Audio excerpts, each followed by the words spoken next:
Hey, Positive Pathers, it's Keenan here, and I wanted to chat with you guys at the beginning of the week. I had an interesting conversation with a friend over the weekend, and it got me thinking. It's kind of a parlay off of last week's post about childhood obesity and what that can look like. And this person in particular was talking about how there was a correlation to low self-esteem and eating disorders, not just in our youth, but also how goes into adulthood. And it was a friend that has become a close friend of mine. They're a friend of their family. There's a teenage boy, great kid, awesome grades, and he has an eating disorder that started a little bit earlier in his youth. And how that has created so much discourse in his family as they try to help him, because obviously they love him and they really want to work with this disorder, because at its root it's emotional. You know, it manifests itself as physical, but its root is emotional. And that reminded me of what I was talking to all you guys about last week, in how childhood obesity, and then also like what goes on with our relationships, how that carries over into our marriages as adults. I was reading a study on WebMD. It's a great resource, that there's obviously direct correlation to self-esteem. They did a study of 14-year-olds, and when the children that are obese, there was a direct correlation in plummeting self-esteem, which is obviously, as if any of us have been 14 before, that's not the time you want to have any more issues with self-esteem or confidence than you already naturally probably already have, just going through puberty and growing up and the hormonal changes that happen in adolescence. And so when I read that study and then thinking about what my friend said, I did a little bit more digging and came across how depression, binge eating, anorexia, bulimia, all kinds of different eating disorders are an enormous impact on our adolescence. And then and we know, a lot of us know this, but we don't always talk about or think about how it goes into adulthood and then into our relationships. So take it from at home. Let's say you have a background of not a great relationship with food. That it hasn't always been something that you were able to manage on either side of the spectrum.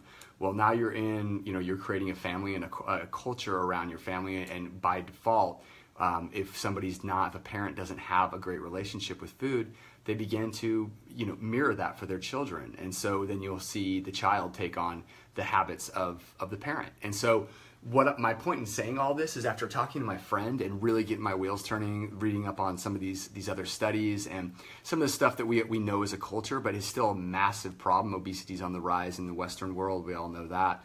And how it causes, a shutdown of the rest of your body, but we don't always talk about the emotional side. So with Positive Path, we want to address the entire person. Not just nutrition or fitness or chemical free, but also what's going on, what's causing these behaviors. And so what I wanted to do with today's post is encourage you, hopefully get your wheels turning a little bit about what it is that you may have. If you have got weight loss goals after the new year, why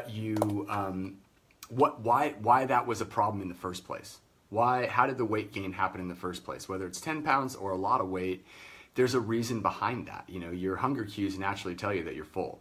So what I want to go to the root cause of within our Positive Path community of why is that? When I've worked with clients in the past, it's usually every single time it comes back to an emotional root cause, a reason behind, God, I just don't have a great relationship with food, or I overeat, or I'm not active enough because I overeat and then feel lethargic, which causes then mild, or in some cases severe, depression. And like in the study when both these studies with adolescents, our children, a lack in confidence, which also those studies go on to say that goes full bore into adulthood. So I kind of want to talk about the elephant in the room and just be like, let's get this out on the table. And I also wanted to give everybody out there hope that there's definitely a way around this that doesn't have to turn your life upside down or break the bank. You need to take control of whatever your weight loss goals are, but to do that, you need to have a roadmap, right? It's going to be really hard to get there if you don't know how to get there. So you can go one of two ways with what I'm talking about here, as far as if you want to clean up your eating habits, or you want to lose some of that weight, and it's just like the first 2 weeks of the new year, you thought you'd be further along. Look, guys, we're making it super, super easy. Reach out to one of our coaches. We're happy to help. We'll give you our free consultation. Obviously, we know how to like talk to you about wherever you're at and meet you where you're at.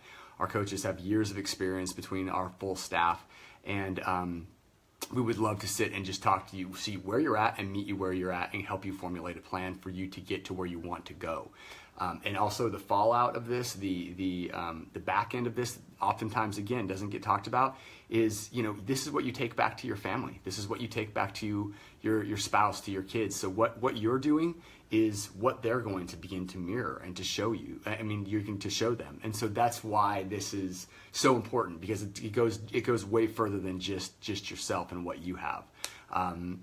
So there's 3 simple steps: daily movement, right? Clean eating and plenty of water. And thirdly, we talk a lot about chemical free. Sometimes we get asked questions, well, how does that have anything to do with my health and wellness beyond, oh, I shouldn't use a chemical? Well, if your body's constantly under attack from external toxins in the form of, your household cleaners or the toothpaste that you're using or whatever, the snack foods that you're eating, but even diet aside, if your body's constantly fighting off external toxins and chemically based products, it's not functioning at its highest level. It definitely affects limbic system, central nervous system. You have all these, emotional highs and lows that maybe are not normal for you otherwise. That's all been tied back to chemicals, to biochemicals, the things in our food, in our household products.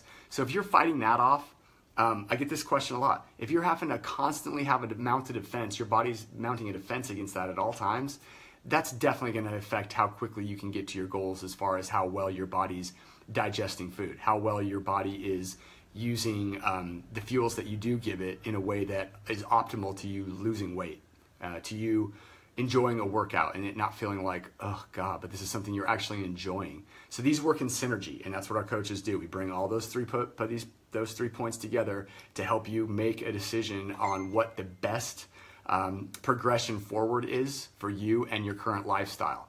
So again, guys, check us out. We're positivepathlife.com. It's up top in the header right there that is put. If you guys have questions about our product line or anything along that, you can click the link below if you're ready to move forward. If you want to do one of our wellness assessments, reach out to one of our coaches, or if you just have questions, go to our positivepathlife.com and click on contact us. We'll be happy to get back, get a dialogue started, see where you're at, and hopefully be able to jump in and help you guys.